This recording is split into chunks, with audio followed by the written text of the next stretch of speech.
आते हैं सहायक प्राध्यापिका स्पोर्ट्स की टीचर मिताली मित्रा मैम के पास। तो मैम भी यहाँ पे प्रोग्राम में अभी उपस्थित थी। जो आज के कार्यक्रम एक्टिविटी हुआ, तो मैम से भी हम कुछ फीडबैक लेना चाहेंगे कि मैम अपना भी दो शब्द हम लोग को बताइए कि बच्चों के प्रति क्या इसका बेनिफिट हुआ, ये सब होना चाहिए कि नहीं होना चाहिए, कॉलेज में क्या होना चाहिए, क्योंकि स्पोर्ट्स के भी माध्यम से आपका बहुत सारा चीज़ होता है, बच्चे सीखते हैं और पूरे यहाँ विश्व में पूरे भारत में इसका खेल को उत्साहित किया जाता है और सिखाया जाता है कि नहीं, शिक्षण के साथ साथ खेल प्रतियोगिता की भी ज़रूरी है। तो इस पे दो शब्द बोलिए और आज की एक्टिविटी पे। धन्यवाद सर। सबसे तो पहले आज जो मतलब ये क्षेत्रीय उत्सव का जो कार्यक्रम किया गया, इससे बच्चों में एक यूनिटी आती है और रीना मैम और मंजरी मैम को बहुत बहुत धन्यवाद देती हूँ कि मतलब इतने अच्छे तरीके से, और ख़ास करके ये बच्चे लोगों को जो कि इतना एग्ज़ाम के बीच में ये एनसीईटी की गाइडलाइन के अनुसार ये प्रोग्राम कराया गया, इसके लिए बहुत है। कितने अच्छे अच्छे कोट लिखे थे बच्चों ने, तमिल, मलयालम, बंगला, मैथिली, हिंदी, जो भी बच्चे कोट लिखे थे। कोट के तहत सभी भाषा तो मतलब पढ़ने में हम लोगों को नहीं पता चलता है कि हम लोग सभी भाषा नहीं पढ़ सकते, लेकिन एक बंगला में कोट था, कवि गुरु रविंद्रनाथ टैगोर का लिखा हुआ, तेरी आवाज़ पे कि कोई ना आए ओ तू चल अकेला रहे। तो बंगला में लिखा, जोदी तो डाक सुने के ना आसे ओ तू चल अकेला रहे।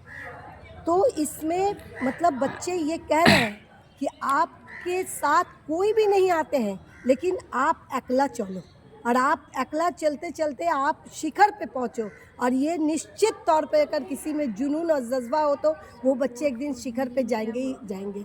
तो इसी के साथ मैं अपनी वाणी को विराम देती हूँ। Okay, thank you so much ma'am. बहुत अच्छे से आपने बंगाली लैंग्वेज में भी बताया और क्या इसका उद्देश्य होता है, बहुत अच्छे से तरीके से आपने बताया। Thank you so much ma'am. अब हम लोग आते हैं सहायक प्रोफेसर चंद्रकांत आर्या सर के साथ, जो आज बच्चे को गाइड भी कर रहे थे इस मैप को बनाने में, किस तरह से क्या होगा, इस एक्टिविटी का पर्पस क्या होता है, इसको गाइड भी कर रहे थे और बहुत अच्छे से आज इस प्रोग्राम को इन्होंने सेलिब्रेट भी करवाया। तो सर को भी बहुत बहुत धन्यवाद। और सर से हम दो शब्द फीडबैक लेना चाहेंगे कि सर इस पे बच्चे जो सीखें और बताया गया उनको क्या इससे बेनिफिट होगा और भविष्य में उनको क्या बेनिफिट होगा, इस पर सर दो शब्द। बहुत बहुत धन्यवाद सर। आज का जो प्रोग्राम हम लोगों ने ऑर्गेनाइज़ किया, ये चूँकि भाषा से संबंधित था, विभिन्न भाषाओं को हम लोगों ने एक सूत्र में बांधने का हम लोगों ने काम किया है। और एक मैप, जैसा कि आपने वीडियो में दिखाया भी था कि मैप हम लोगों ने बनवाया था फील्ड में, और अलग अलग क्षेत्र के जो भी भाषा जहाँ पर बोली जाती हैं वहाँ पर उन बच्चों को खड़ा किया गया। क्योंकि आज का ये जो प्रोग्राम था, ये सुब्रमण्यम भारती के जन्म उत्सव के अवसर पर ये ऑर्गेनाइज़ किया गया था। उनके बारे में थोड़ा सा बता दूं कि सुब्रमण्यम भारती जो थे वो तमिलनाडु के रहने वाले थे। उस समय के तमिलनाडु में उस समय के मद्रास प्रेसिडेंसी में वो आता था, जो आज के तमिलनाडु में आता है।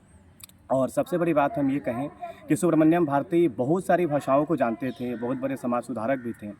और सबसे बड़ी बात ये थी कि जैसा कि बहुत सारे लोगों को हमने देखा है, सुना है कि इतने ज्ञानी होने के बावजूद भी वो लंबे समय तक जी नहीं पाते, वैसे ही हमारे सुब्रमण्यम भारती भी थे। 38 बरस की आयु में ही उनकी मृत्यु भी हो गई थी, लेकिन उसके बावजूद भी बहुत बड़े कवि थे और इनको भरथियार नाम से भी उनको जाना जाता था। सुब्रमण्यम भारती को भरथियार कवि के नाम से जाना भी जाता था।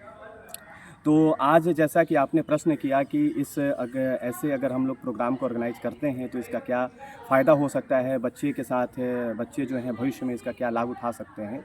तो अलग अलग भाषाओं की जानकारी अगर हमें होती है तो बहुत सारी चीज़ों को हमें जानने का मौका मिलता है, अलग अलग भाषाओं की जानकारी मिलती है, उनकी संस्कृतियों को हमें जानने का मौका मिलता है। तो इस तरीके से अपने संस्कृतियों को एक दूसरे के साथ साझा कर पाएंगे, एक दूसरे के साथ वो मिला पाएंगे। तो काफ़ी अच्छा लगा हम सभी लोगों का, हमारे सभी शिक्षकों का और सभी प्रशिक्षुओं का एक काफ़ी अच्छा योगदान रहा। बहुत बहुत धन्यवाद सर। बहुत अच्छे से आपने बताया कि क्या इसका उद्देश्य होता है, किस लिए कराया गया, और चिन्ना सुब्रमण्यम भारती जी के जयंती का क्या उद्देश्य होता है, कौन वो महापुरुष थे, उन्होंने बहुत सारा योगदान भी दिया था। तो उसके प्रति जो आज हम लोग एक्टिविटी कराए तो उस पर आपने बहुत अच्छे से एक्सप्लेन किया। Thank you so much sir.